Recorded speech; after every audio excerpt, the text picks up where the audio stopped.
We're in a global market now where someone like Martin Garrix, who made music in his bedroom, was headlining stages in America, Asia, Australia, and that's the power of the internet. You see it when people go to clubs and they're filming. You're there, you're watching the set, but you're watching it through a screen. It's mad. I think the curse of the social media glare is there's no escape, and there's also the accusation of being manufactured. For the majority of people, you've got to have this presence, and you've got to be promoting your personality as well as your music. The fact is, if I'm looking at new talent, I look at their social media and I make a judgment. The best thing about social media is the discussion it can create. Social media is also perhaps the best feedback tool in the world.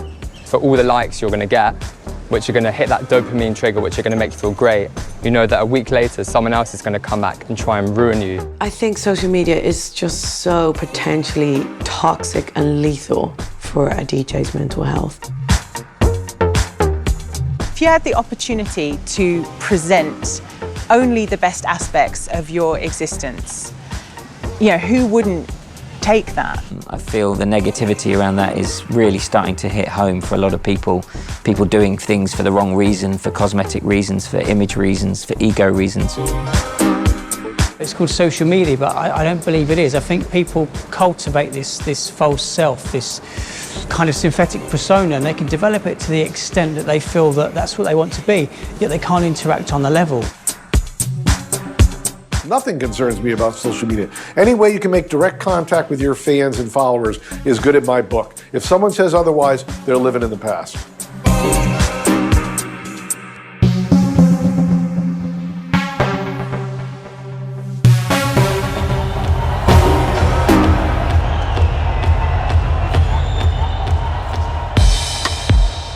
We never had phones before in Clubland, and now we do.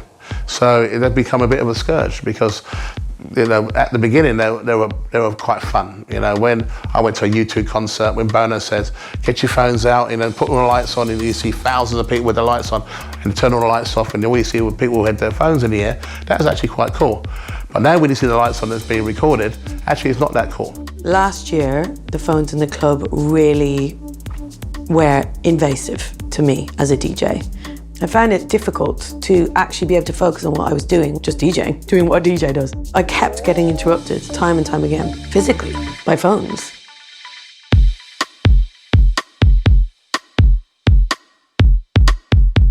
So I'm on my phone all the time. I've not been without a phone for the last 10, 15 years, and a big chunk of that time is taken up by social media. I'm on it every hour of every day. So I want to find out what the implications would be if I come off social media, like let's call it a social media ban, for a whole week, to see if I can still be a DJ, but communicate with my friends and family, and it not have an effect on my professional career. Yeah, that's it. No social media.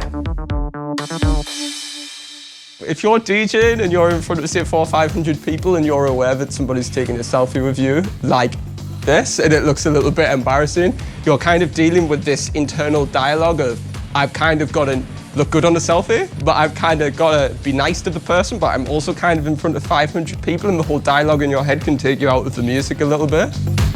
I get a lot of attention when I start to play. So nobody wants to miss that beginning of what I create. But the thing is, once they've captured that intro of whatever I do, and then the phone should really just go away and should never see it again until they leave. But if this still be recorded after 3 or 4 songs in, and then we have a problem, because no one's listening to my first 3 or 4 records, which is the most important records that you play. I remember doing gigs and there's people right in front of me with a phone, and I felt it quite rude. I felt that, you know, they're almost putting this buffer between me and the audience, or me and what I'm trying to portray. I think in the period from kind of 85 to 95, maybe even later, the dance floor was a dark, sweaty, slightly mysterious, slightly edgy place where no one would want a photo taken of them, let alone shown to their family, to the media or their friends. And that's changed because now everyone needs to be Instagram friendly, everyone needs to look great.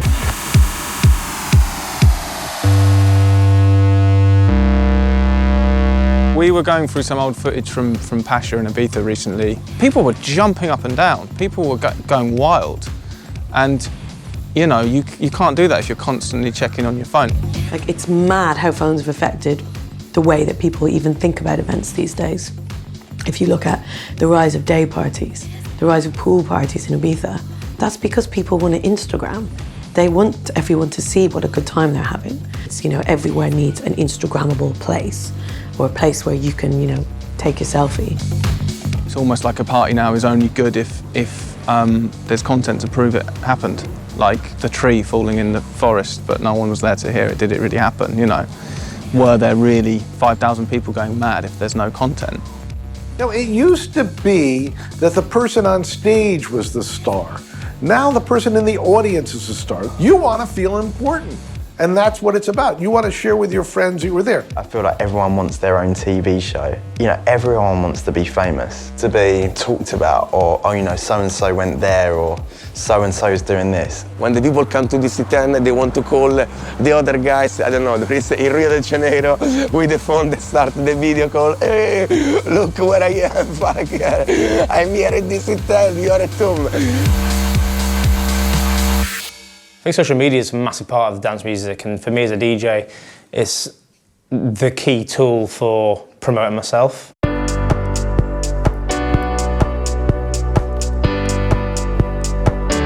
For a producer, it's like having a multi-million-dollar CRM right there for free. You know, allows incredible connection and instant feedback from your customer. So from that perspective, it's an amazing tool. I think 20 years ago, it would be much simpler to have the music career in a way.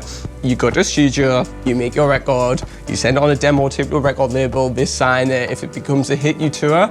And now it's kind of, there's been so much music out there, you can do that, and it might just not become a hit even if the music's good. For the majority of people, you've got to have this presence, and you've got to be promoting your personality as well as your music. The best accounts to me are where you mix the personal with the work. So if I follow Black Coffee, I don't want to just know about his gigs, I want to know about his personal life. I like seeing pictures of him with his mother having dinner. That to me is a nice part of social media, is I get to feel the human part of an artist, which you may only know as an industry person. It provides a direct DJ to consumer relationship that didn't previously exist. We can speak to the people who are in the club and find out exactly what tunes they liked, what tunes they didn't like. You can engage directly from any part of the world at any time. Fans can gain access to everything about an artist. They can deep dive, they can explore the music, they can explore who that person is, they can find out what they want. They're called social media for a reason. They can have, I think, positive impacts on our social relationships. Social media is a way for people to speak directly to their fans, where there were always intermediaries. So therefore you can keep them satiated, hope they spread the word, and amplify your career. Social media allows inspiration, it allows education. I think it can fast-track learnings. It can allow for the formation of support groups. I think it can break down old paradigms. I would definitely wouldn't have been playing half the gigs I play. I don't think I would have sold as many tracks. I wouldn't have had as many listeners on the radio. So, yeah, I think I'd be worse off without social media. My wife kind of took the marketing reins of our entire operation. She's the one that's flipped it into this data machine, but it's brilliant. There's so many things that we do, geo-targeted posts around the world. I remember when we was doing Perfect Strangers, my second single, we had campaigns where it would be countdowns, you know, and you'd create hype on social platforms, and that would help spread awareness and build followers and build interest in what's coming next. A track can be more noticed if you give it to an influencer. You know, that's another thing. They've got millions of followers, and they're playing my music on all their Instagram or Snapchat stories, and there's so many things, but social media plays as much of a role as the music does. I know agents that are particularly booking DJs with more followers. DJ A will get booked over DJ B. And I also know that DJ A had gone out and spent maybe £500 on gaining those followers. because the perception that you're creating is you've got a bigger fan base than the other DJ. Yesterday I was speaking to somebody that said they'd just brought like 2,000-3,000 Instagram followers just so they could get a bigger fee for their agent, and that was a DJ actually. People can manipulate it in another quite insidious way professionally as well. You know, it's been seen for people to be buying YouTube views and buying Facebook likes. That to me is terrifying. And people that they have like 100,000 and the reality they say after they have like 2 comments, 2 likes, and you don't understand if this is real or real. That's the point why the social media are not good. With the invention of the great old internet, the beautiful thing was it enabled everyone to have a go at this game and release records and do that and put themselves out in the marketplace. You're now in this era where people like Amelie Lenz and Charlotte DeWitt, these are artists who've exploded, and I mean exploded, through social media. Equally, the worst thing about the internet is that exact thing. You could make the Sgt. Pepper's Part 2, and unless you've got a good social marketing thing, no one's going to hear it, which is outrageous if you think about it. There's a lot of producers that have spent a long time learning their craft. There's a lot of artists, there's a lot of DJs that really have broken their backs for 20 years to get a level of skill and artistry that they have now. And to see someone match you on that because of your social media reach is a bitter pill to swallow. We're never going to break new ground when new artists are climaxing on dopamine released when you get a like and interaction at such an early stage in their career. The reality is most people need to start honing a skill, working at it, have a bit of struggle, find themselves as an artist. I'm not sure that getting those constant little bumps of dopamine is helpful, because it's sort of saying, yeah, you've done it, great.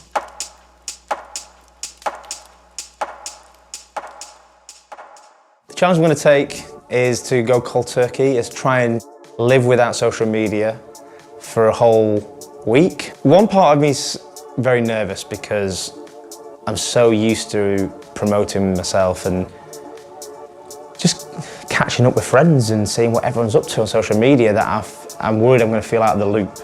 But I'm also excited to not have to remember to do it. We all need time off from social media. We all need time off from the internet. We all need time off digitally. I think it's really good to unplug. I mean, I do it now and again myself, but it scares people.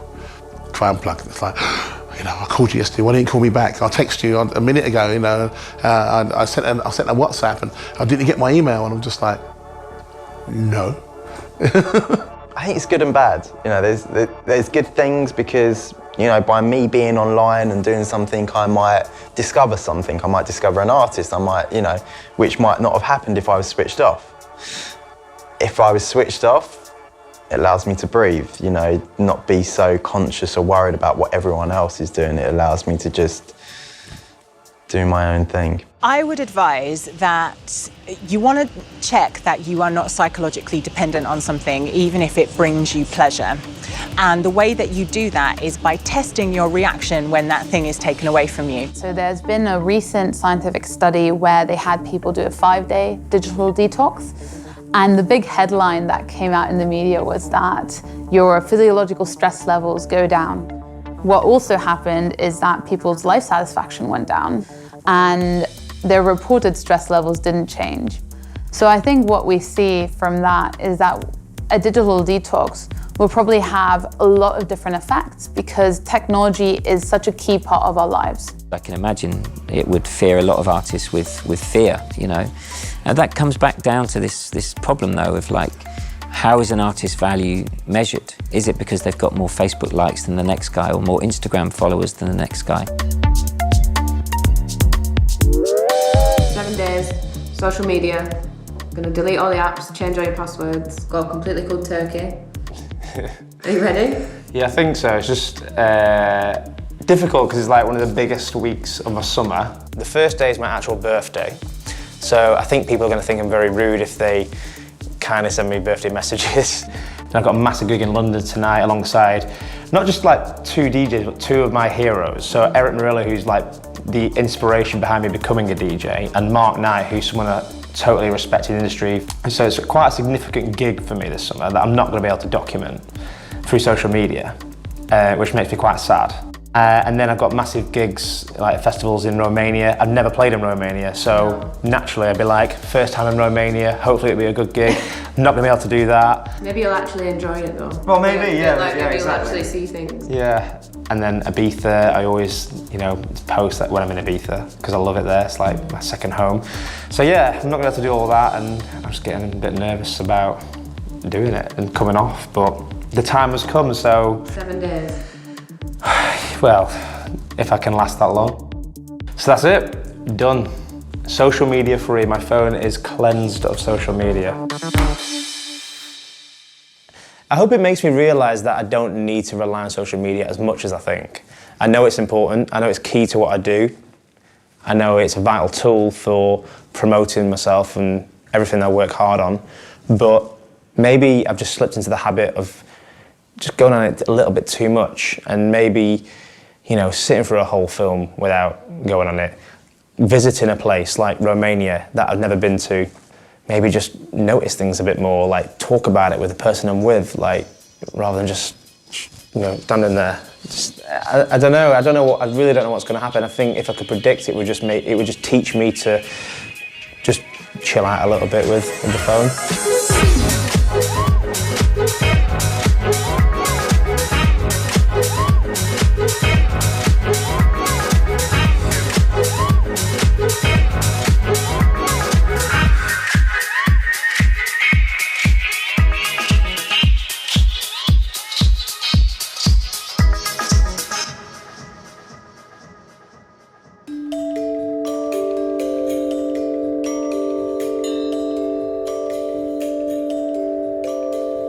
Craving is a part of human being, and from the Buddhist perspective, craving causes an attachment. So attachment is the cause of suffering. Attachment may be compared to the stone, a heavy stone. And if you hold it just for a few minutes, you can feel it, you can feel tension. So if you put it down, it's like you let go. Well, we can compare the mobile phone to the stone. If you use it too much, it can cause an attachment.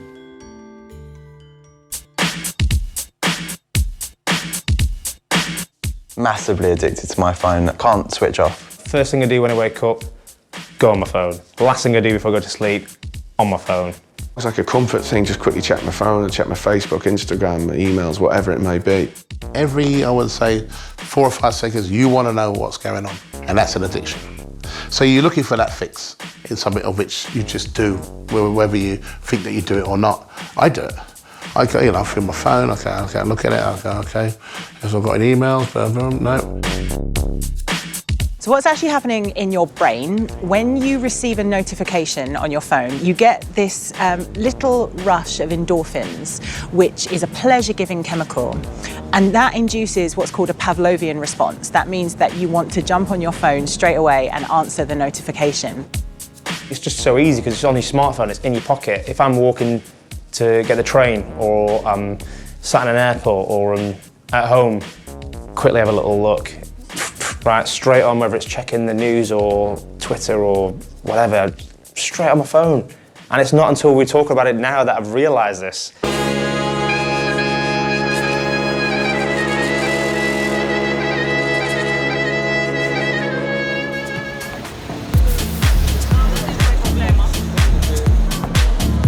Just arrived in Romania, came from Paris, had a couple of days there. Before Paris was Northern Ireland.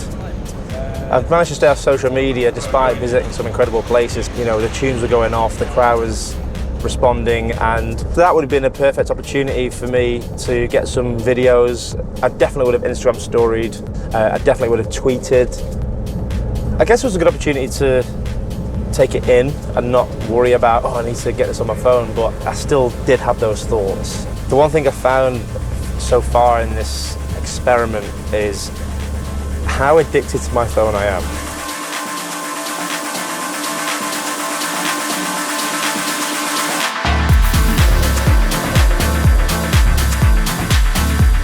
And I think because my brain is so used to just getting my phone out, so If I saw something, I was like, my first train of thought would be, I need to get my phone out. Oh, no, I can't. It's quite scary actually to think that my phone has almost become a part of my body.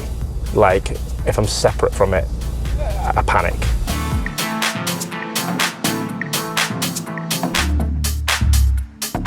The people who designed the social media platforms use the same algorithms and technology as gambling sites. So they're using a lot of the same techniques so that you get a rush of endorphins when, for example, your followers go up or when your posts are liked. It's actually addictive. We have to remember that most social media platforms, their business model is based on keeping us on those platforms for as long as possible, whether that's so that we see more advertising or interact with more commercial partners or make more in-app purchases, whatever it is that forms the core of their business. It can lead to them prioritizing the posts in our feeds that they think we are more likely to react to. And that can perhaps lead to what we call filter bubbles, which is where you only see the viewpoints of people who agree with you because you end up curating your feed or being pushed information that these sites think corresponds to your own worldview. And that can be problematic because it can give you a bit of a skewed view of reality. There's a reason why all the fake news sites get so much traction, because they identify what people would mostly be angry about. And when people are angry, their emotions worked up and they start to comment. So if person A is saying something negative to person B, you'll get some people off that person B's timeline that see it, they want to come to their defense. And then other people will latch onto those people and call them kind of social justice warriors. And so you get this kind of feedback loop, and then that's how it exponentially grows.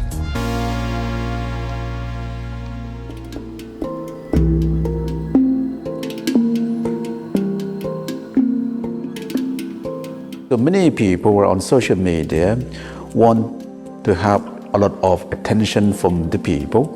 When you say something, when you post something on Facebook, and then you wait for the feedback, when you wait for the comments or even the like. Yeah, we want something different from ourselves. We want attraction from other people. And then whenever you have more likes, and then you want more and more. The more you have, the more you want.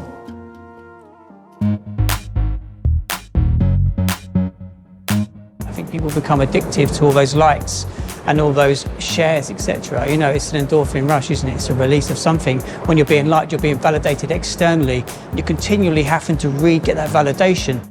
I think a great amount of posting on social media is bragging. There's definitely a pressure to look good on social media. For example, I'm probably not going to post a picture of me like that in front of a crowd of 2 people because it doesn't really sell me as a DJ. When promoters are looking at my social media and fans as well, I want them to see me in the best light. So you will post a picture of you sat on the steps of the private jet. Been there, done that. I've done it. Or you will post a picture of you with an amazing crowd or with their hands in the air looking like they're having the time of their life.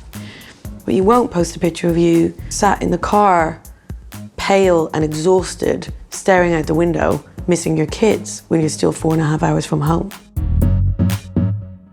There are some artists who are using social media in a really, really amazing way where they are being so open and positive about what they're doing. You know, there's almost this kind of unwritten rule that you have to say that every gig was amazing, but there are some artists who are calling it out when it's not. And I think they're really seeing a huge growth in their followers because people really respect the honesty. I think for a DJ it's very important how to use the social media. I like, the people that use the social media in a funny way, like Seth Roxler. Seth Roxler is very funny because, maybe make a picture when he's going to the bathroom, But when the DJ goes serious, he start to make like a special picture, like use Photoshop, or I think they lost the most important thing of the social, that is make communication with the music.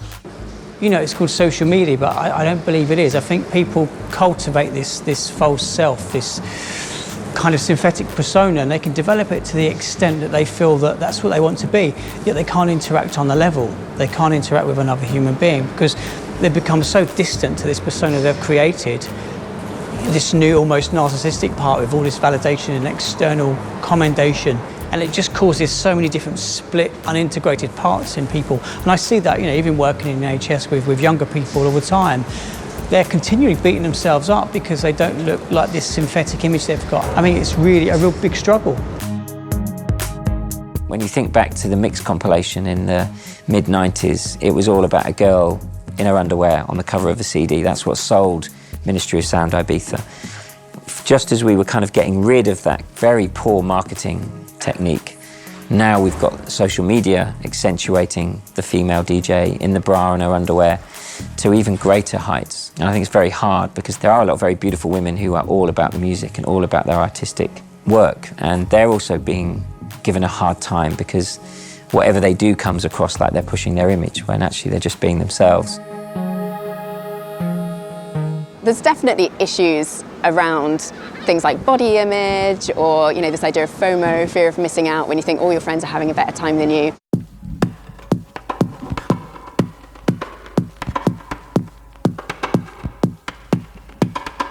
In a lot of social psychological theories, comparison to others is just key to how we function. And social media does amplify this ability to compare yourselves both to people in your social surroundings, to people you would have never met or you will never meet, but you meet every day on your Instagram feed. So social comparison can cause me to feel really motivated to try and to be better and to improve myself. But then naturally there can also be a negative effect of social comparison, causing people to feel disillusioned, to lack in self-esteem. There's a very powerful quote for me that says, "Comparison is the thief of joy." And if your tribe is no longer 12 families, but it's half the planet, that can strip a lot of joy from your day-to-day life. There's a part of the brain that's in the frontal cortex, and it's responsible for your understanding of how you fit within your community, like how you compare to your friends and your family and what your role is in your kind of social group. And for prolific social media users, that part of the brain is larger than in their peers. And what they think that means is that they would be obsessively concerned with comparing themselves to other people. And we know that that has a negative impact on self-worth. The other aspect is this kind of constant competition that has been created in the DJ world. This kind of, we're all one community, but we all want to kill each other at the end of the day. And I see that too much with a lot of talent, that they're so preoccupied with what somebody else is doing and what they're seeing on social media, and why are they playing, that stage looks much bigger than the one I played on. I just see people are just showing off so much and then getting so concerned and paranoid about what other people are doing. They're losing sight of actually what's important to them in their life and their career and focusing on their situation. I see other managers posting about how well certain acts are doing, and even if one of my acts have done well, I've definitely gone into this thing of why are we not doing that, or how do we get to do that, or whatever, and I found myself getting quite pathetically jealous about that. You can see why certain acts at different points of their career, that could affect them for sure, because they might think, well, why am I not doing that? Well, I should be there. And of course, it never stops in dance music. It's an addiction. It really is. You feel in your body like the kind of fear of missing out. I feel if I'm switched off for, a few hours, I'll miss stuff.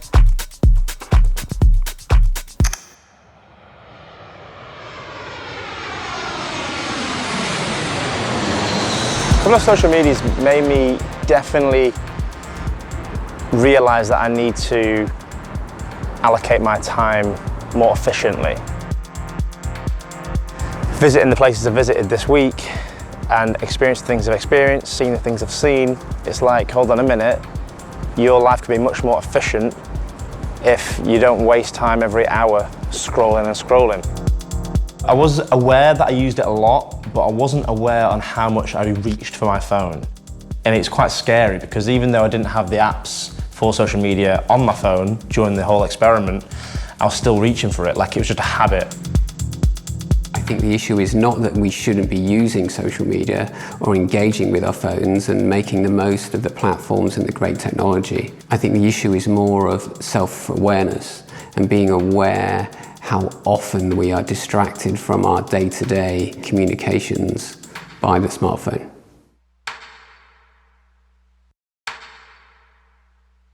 One of the things that's coming out of the really new research into social media is that if you're a passive user, if you're scrolling through other people's posts and then thinking, oh, they all look like they're having a really good time and I'm, sat on my sofa with my hand in a bucket of Maltesers, what am I doing with my life? Then it's going to start negatively impacting your self-esteem. I think social media is just so potentially toxic and lethal for a DJ's mental health. It can be so destructive.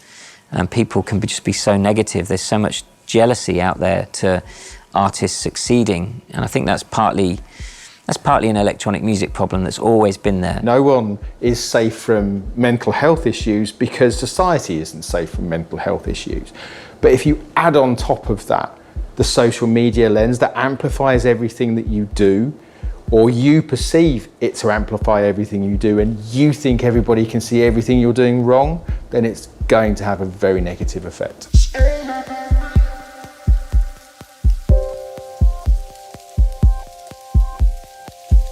At the time, I was using social media as a sort of to define my own feelings. So in the way that when I played a gig and I got back to the hotel and I was severely unhappy, I would go on social media and search out negative reviews to kind of try and justify my feeling because I didn't understand it at the time. That was before I took the time off. I remember a few gigs had been quite a struggle for him, and before seeing Ben I thought, oh God, we can't just pull 6 months worth of gigs. Like, are you sure you need to do this? Let's at least talk about it. When I actually went round to see him, that's when I sort of realised, yeah, okay, yeah, let's just pull this right now. Now I'm much more aware of looking back at how it might have affected me, much in the way of the imposter sort of side of things, feeling like a fraud, everyone else is doing better than me, and looking at people's schedules and what they're doing in life and everything. I wasn't using it in the most positive way. We couldn't have just cancelled those gigs without announcing it somewhere, at least telling people some reason why. So Ben wrote this thing on Facebook, which was, I don't think any of us, certainly me, didn't think it would hit as many people as it did, and I think it did. I think it hit like 1.5 million people to nearly 2 million people now, very quickly. And the feedback, it was incredible actually from outside looking in. The support that he had from all corners of the globe.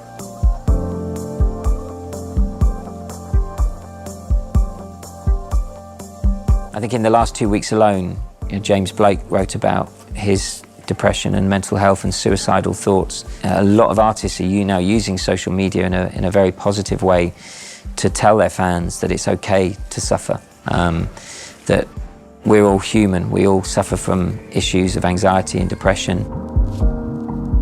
I think looking at social media and the recent spate of kind of high-profile suicides in the music industry, especially like that with Avicii, is that we don't know. We might feel that we know our artists, and the whole opening up of social media was supposed to be about, hey, we get to sit and we know our artists innately, but we don't. We never know. I see a lot online, just reach out, just talk, just this kind of stuff, and some people just can't. And I think when you've got a high profile, I think the pressure is even more on, because you're trying to sustain a commercial venture. You may have created some kind of a false self that you feel you can't back down from. I think people are far more likely to sort of start hammering the keyboard about why something's shit than saying, oh, this is wonderful, well done. If you have your notifications on from everyone, you can just be walking down the street and get a notification on your phone saying, hey, you're an ass. And it's not really what you want if you're having a bad day. And there's this strange bit of psychology that's been proven, and I don't know why it happens, but when you are being cyberbullied, you spend more time online. And by all rights, you should take a step back, but you don't, because you know people are talking about you, and there's this weird compulsion to see what they're saying. I think a troll's someone that's seeking gratification through putting someone down on the internet. There's research that shows that people get dopamine from it. A lot of the time they're hiding behind an avatar or a fake name, fake account. So it's not real. But they are incredibly destructive and can be, especially when it's targeted and it's personal. I'm kind of fortunate enough to have to be strong enough mentally to be able to handle whatever comes to me. But if I was really, really sensitive, I probably would be in a mental institution by now. because the things that have been said about me, it's been unbelievable and very damning and very personal for no reason whatsoever, apart from that they want to create a thread based on trolling, as we know, and cyberbullying. Most people with a degree of success have a degree of imposter syndrome and thinking they're going to be found out any minute for being the fraud or for having a lack of talent. And of course, what trolling will effectively do is play onto that, because if you're constantly being harassed for having ghost productions or not being a good DJ, or that track's not very good, or your clothes aren't very good, or who did your hair, all of that compounds into this self-perception that you probably had anyway, which is someone's going to find me out soon. And I think what's a shame is that if you did a poll of most of the people on the attack, all of them have those same fragilities and those same concerns, but forget that people in the public eye have them too. As soon as you get in the public eye, people will throw anything they want at you, and you have to be able to take it. And if you can't take it, and if it is going to be affecting your mental health, then you just need to get off it. Get off it. You'll probably be very liberated.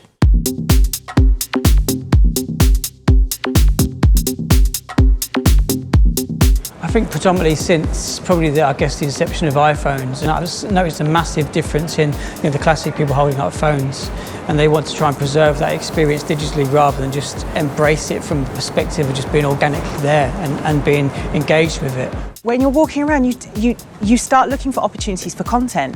You see a beautiful sunset or a dog doing something funny, and rather than just appreciating that, your brain goes, that's content. Being at the clubs for a moment itself is all about being awash by the music, feeling the atmosphere, meeting other people who feel the same as you do about the tracks that are being played.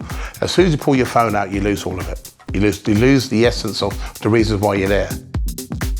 10 years ago, 20 years ago, you go to a club to connect with people, to look at them in the eye, to exchange ideas, kisses, whatever you want to exchange on a dance floor with people in a club. It was to experience music together, that feeling of a lot of humans together in one place, feeling one thing. As unique human beings, we all get that sense of worth and connection from other human beings. And I think what's starting to happen now is people are spending less and less time with other humans, so they're losing that natural sense of empathy. I think there's definitely a danger that we're losing human connectivity as a result of living through our screens. When you used to go to a club, it was about the music, but it was about meeting people. And now it's about the music and taking photos of that music and posting it in real time, and not about the people around you. And I think we're all missing some of the magic at the moment because of it.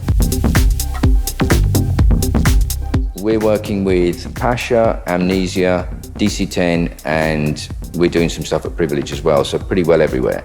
Of making a point of saying no cameras. From a promoter's perspective, for us, and the brand, growth of the brand, it's a fucking ballsy thing to do. But for us, we say, right, I want to go to an event where I get completely lost and I go across the road afterwards and have a drink and say, fucking hell, wasn't that amazing? This happened, that happened, but it's because it's in here. It's not going through, scrolling through saying, I'm going to refer to my phone to make sure it actually happens.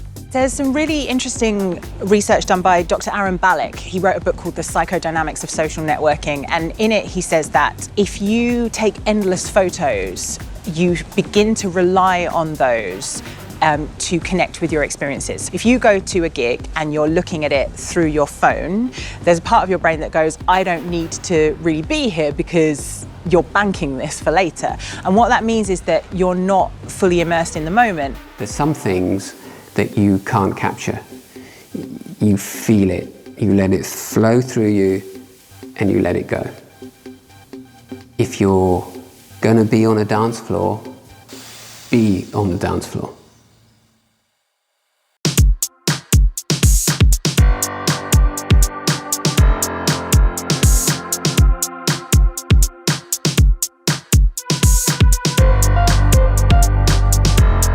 I think there's got to be a level of education for the younger audience who just start clubbing, and that's what we're trying to push.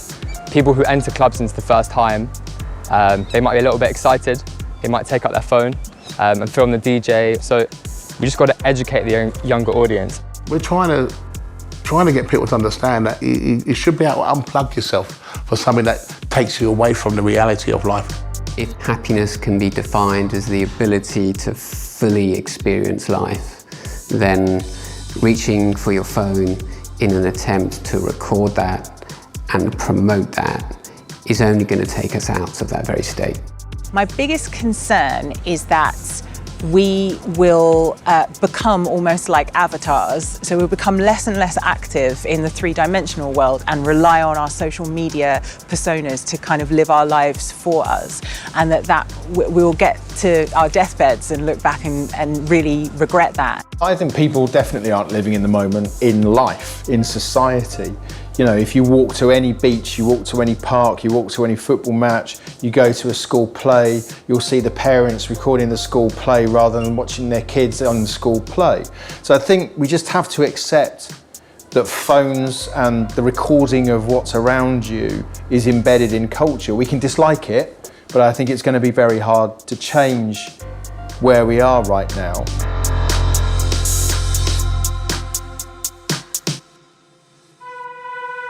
I really hope we get to that point where, you know, it's positive to switch off.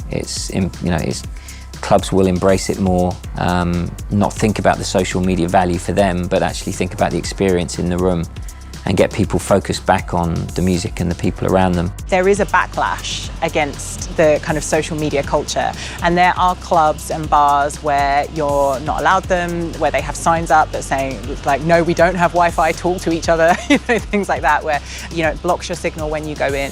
You can find spaces where people are actually committed to three-dimensional interaction. It'll be like a smoking area of a restaurant. Half the restaurant will be using their phones to talk to each other over the table, and eventually they'll get pushed outside and they'll just be standing in the rain doing it. And I think more and more clubs will pick up on that idea of a no-phone protocol, like Berghain, like Output in New York, which I've played and really appreciated for that. I think it will definitely become more of a thing, and I hope it does. And I think if it does, it will really, really help to preserve what clubbing is for.